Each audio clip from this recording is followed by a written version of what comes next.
Bonjour tout le monde, aujourd'hui on se retrouve pour un crash test de nouveautés maquillage. Au programme, nous allons parler de la nouvelle petite palette de Anastasia Beverly Hills qui est passée incognito, je trouve, sur les réseaux sociaux. Je n'en ai quasiment pas entendu parler. Il s'agit de la Glam To Go palette et bien que les teintes aient l'air comme ça très classiques, hein, je vous l'accorde, j'ai eu envie de tester parce que bon, j'ai eu quelques demandes sur Instagram déjà et puis parce que j'ai tellement aimé les deux dernières palettes Anastasia et la qualité des fards qu'on trouve dans ces palettes que je me suis dit allez, on va voir un petit peu ce que ça donne ce truc là, ce que ça a dans le ventre. Je vous ai préparé les swatchs. Je vais également tester avec vous la palette pour le teint de chez Tarte qui vient de sortir, c'est la Precious Gems Amazonian Clay Cheek Palette.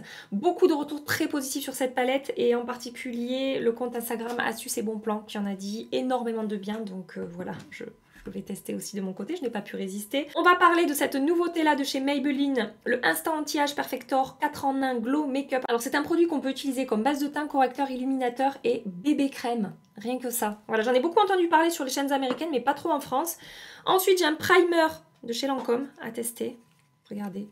Ça se présente comme ça. Donc le packaging est vraiment très beau et c'est le Priming Serum, base de maquillage lissante et hydratante 24 heures. Donc je vais commencer par la palette Anastasia. Si vous avez testé certains de ces produits, je vous attends dans les commentaires pour savoir ce que vous en pensez. Voilà, venez partager un petit peu votre propre avis sur ces produits. Donc la Glam To Go palette de Anastasia Beverly Hills qui contient 8 fards à paupières, des mats et des lumineux. Elle coûte 29,90 € sur Sephora. Le format des fards va changer par rapport aux autres palettes, aux grandes palettes qui sont sorties.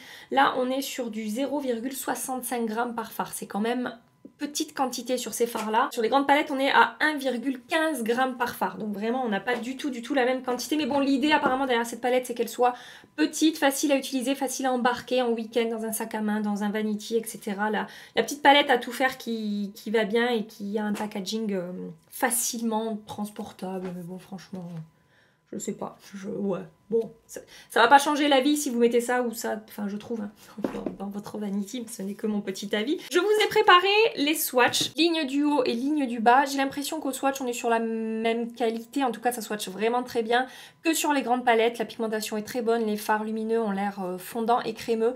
Et pour moi définitivement la star de cette palette, ça va être ce fard lumineux ici. C'est la teinte Fireworks, je sais pas trop comment décrire, on a une base rose, des paillettes dorées à l'intérieur, c'est scintillant, un petit peu pailleté, avec une base quand même un petit peu métallisée, il est très beau. Les deux autres sont beaucoup plus classiques. Je vais appliquer ma base de Danessa Myricks, toujours la même. Tous les liens sont dans la barre d'infos comme d'habitude. Je commence avec cette teinte ici. Je la dépose dans mon creux de paupière avec mon pinceau JH33 de chez Morphe. Donc fard poudreux, mais comme dans les dernières palettes qui sont sorties, hein, les fards sont un petit peu poudreux. Moi, ça me dérange pas. La pigmentation est bonne sur ce fard et il se travaille bien. Voilà. Je prends la teinte ici et je vais la déposer au-dessus de la première teinte pour flouter un petit peu les bords et pour faire un dégradé un petit peu plus clair. Je prends le mat le plus foncé qui est ici. Je vais commencer à intensifier mon coin externe. Je viendrai le retravailler après, mais je définis un petit peu déjà la forme ici. Dans les fards mat, franchement, ils se travaillent très bien. Vous voyez, ça fait pas de démarcation, ça fait pas du tout patchy. Ça se passe très bien. Et forcément, sur ma paupière mobile, je vais utiliser, comme je vous ai dit, la star de la palette, qui est ce fard lumineux, métallisé, scintillant, pailleté ici. C'est définitivement le fard le plus crémeux et fondant. Alors attention, les autres sont très bien. Mais celui-là, il a, je sais pas, quelque chose en plus, quand même au niveau de la texture. Et donc, je le dépose sur toute ma paupière mobile. C'est pas extrêmement métallisé, finalement. Je dirais que c'est un fard avec une base irisée. Et on va avoir dedans des paillettes de différentes couleurs. Peut-être que je m'attendais à un petit peu plus de lumière sur la paupière mobile. Mais en même temps, quand je regarde mon swatch... Je sais pas. Ouais, ça avait l'air un petit peu plus lumineux au swatch. Avec un pinceau JH40 de chez Morphe, je vais remonter un petit peu cette teinte dans mon creux. C'est peut-être la seule teinte que vous ne retrouverez pas forcément dans d'autres palettes. Après, pour les autres teintes, je pense clairement que vous pouvez les retrouver ailleurs. Je reprends le mat le plus foncé, là, de la palette. Et je vais réintensifier ici mon coin externe. Une autre petite remarque peut-être que j'ai à faire, mais encore une fois c'est une question de goût. J'aurais peut-être mis à la place d'un mat un fard lumineux champagne scintillant ou très lumineux métallisé. C'est peut-être le genre de fard qui va manquer un petit peu dans cette palette. J'aurais aimé un effet un petit peu plus lumineux sur le coin interne. Je reprends le mat le plus foncé de la palette avec un 317 de Zoeva que j'ai humidifié. Je vais tracer un trait de liner.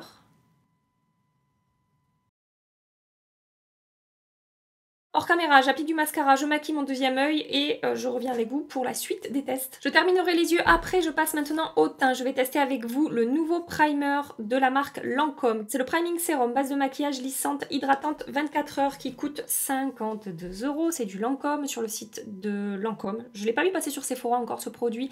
On a 14,5 grammes à l'intérieur. D'un côté de mon visage, je vais appliquer la base Lancôme, de l'autre, j'appliquerai la base Revlon et on verra un petit peu la différence. Après, c'est pas vraiment les mêmes promesses, mais bon, je veux voir comment est-ce que ça performe sur ma peau des deux côtés. Concernant le packaging, je trouve ça quand même très joli, ça fait luxe. Après, c'est du plastoc, hein. On n'est pas sur quelque chose de très lourd, mais visuellement, je trouve ça beau. Et donc, on ouvre. Alors, je vous avais fait un petit unboxing concernant ce primer. Je me demande s'il n'y avait pas un truc pour appliquer là, j'ai un petit doute, je le vois pas à l'intérieur donc peut-être que me connaissant c'est possible que je l'ai paumé.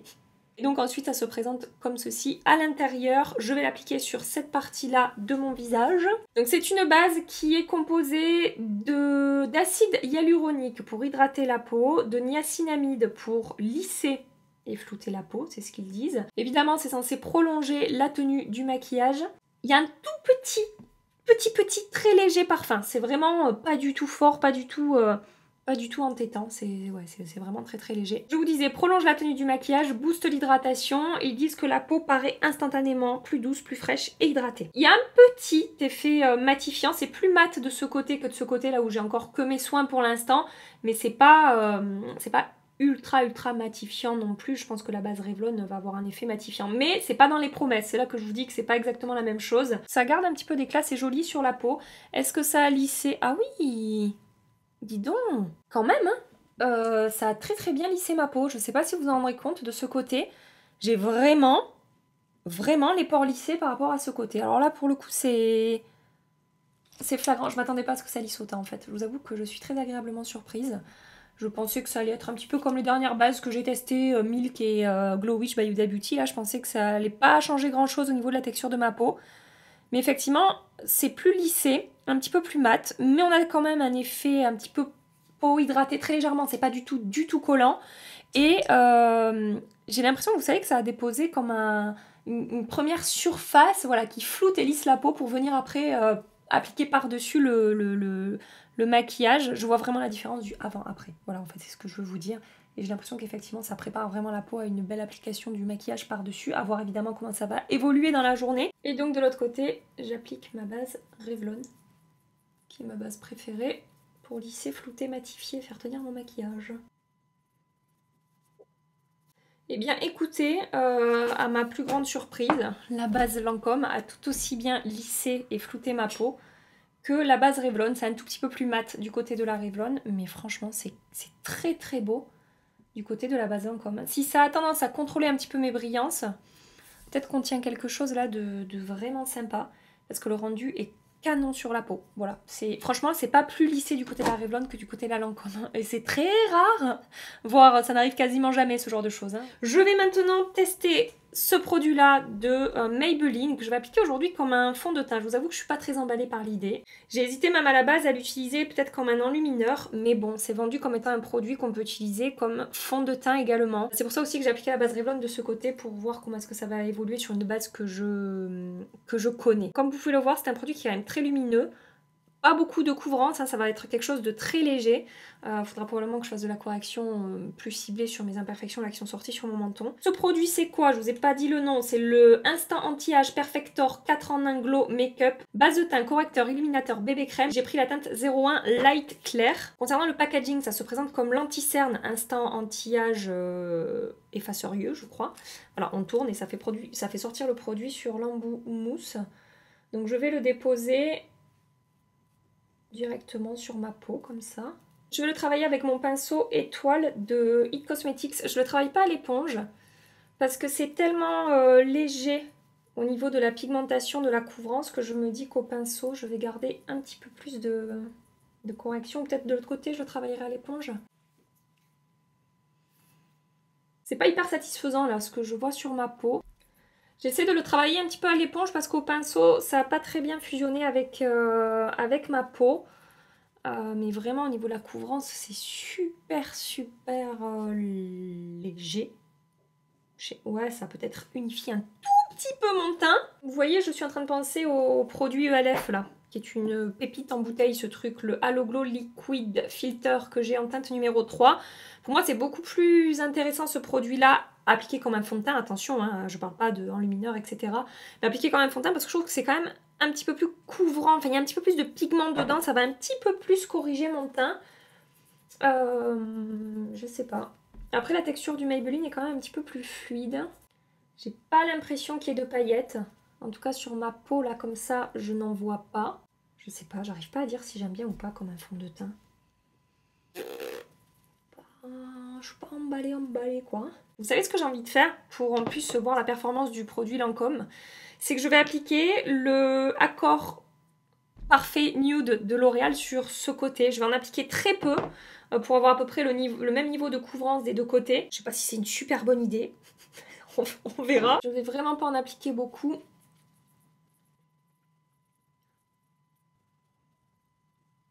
Bon, c'est quand même plus fin et plus joli du côté du L'Oréal que du côté du Maybelline. Ça sera quand même plus lumineux, un effet un tout petit peu irisé du côté du Maybelline par rapport au côté L'Oréal que je vais poudrer. Je pense que voilà, ça sera plus mat de ce côté que de ce côté, bien que ce soit un produit qui dégage de l'éclat. En fait, c'est bizarre, je sais pas si j'aime bien ou pas. J'arrive pas à me décider. Je sais pas quoi vous dire.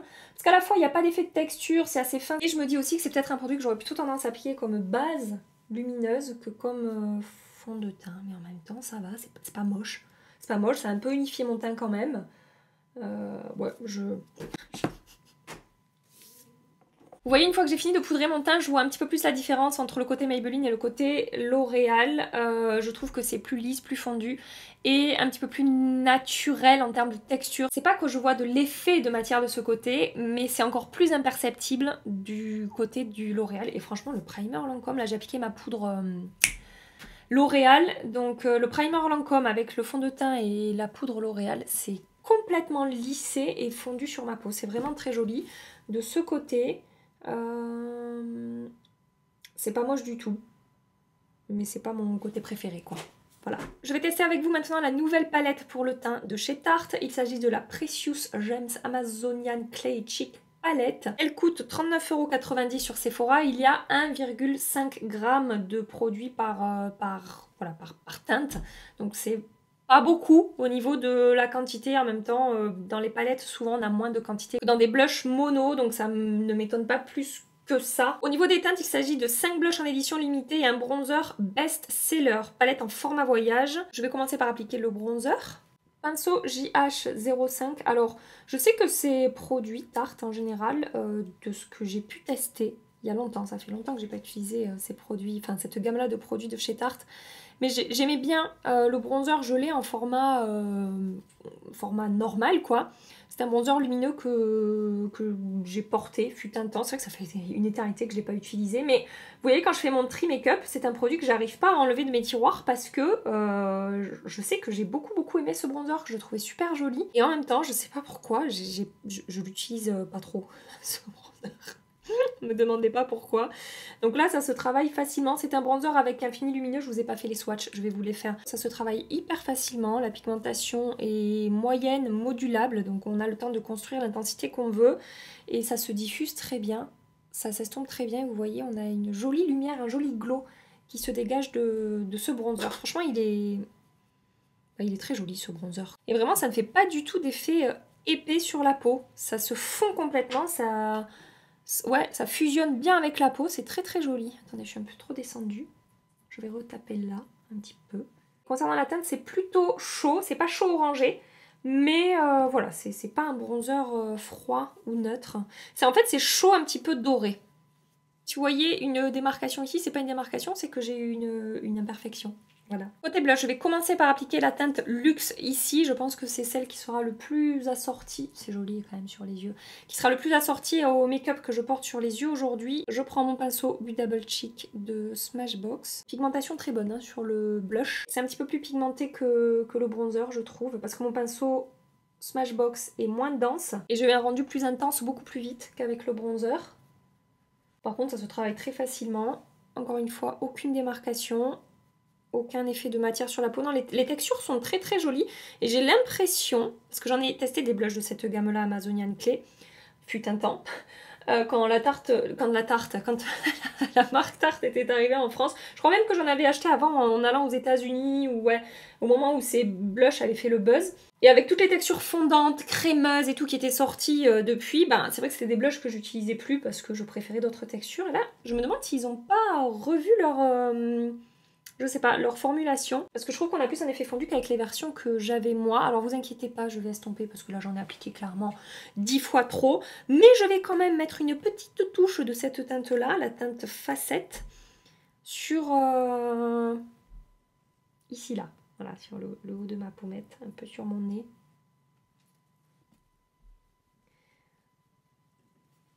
Je fais toujours ça, je vous parle, je vous parle, je vous parle. J'applique, j'applique, j'applique. Et après, je finis en mode bien trop tartiné. Je vous montre les swatchs des teintes qu'on a dans cette palette. Donc la ligne du haut, la ligne du bas. Blush lumineux ici. Alors attention, quand je dis lumineux, on a des petites paillettes dans cette teinte-là. C'est la teinte qui correspond à Gemstone ici, qui est un corail pêche joli. Mais on a des petites paillettes dorées à l'intérieur. C'est pas extrêmement pailleté, mais si vous détestez les paillettes sur le teint, cette teinte-là risque de vous poser un petit peu problème. Alors après, c'est un petit peu particulier, c'est-à-dire qu'au swatch, je ne vois aucune paillette sur ma peau. Donc je me dis que peut-être, je sais pas si ça transfère ou pas sur le teint. Et le bronzer, pas de paillettes, mais un effet lumineux très, très joli. Voilà, les autres swatch très bien. On a de jolies teintes, je trouve facile à porter au quotidien, que ce soit pour les blushs ou pour le bronzer. Franchement, c'est quand même pas mal pour cette palette. Je suis pour l'instant assez contente. Je vais avancer mon maquillage des yeux. Ça va être très simple. Je vais reprendre la teinte qui est ici. Petit pinceau estompeur, je l'applique tout le long du ras de cils inférieur jusqu'au coin externe ici. Ensuite, je prends le mat foncé ici. Pinceau 219 de chez MAC. Hop. Coin externe, ras de cils inférieur. Je prends cette teinte ici. Et je vais la déposer ras de cils inférieur, coin interne là.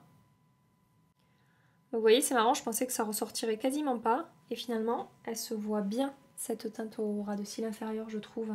Bon, après, c'est pas métallisé.